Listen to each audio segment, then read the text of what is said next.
বাসায়? তোমাকে ছাড়া ইফতার নেই।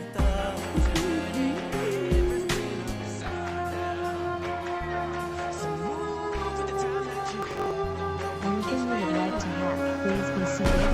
Refreshments will be served shortly.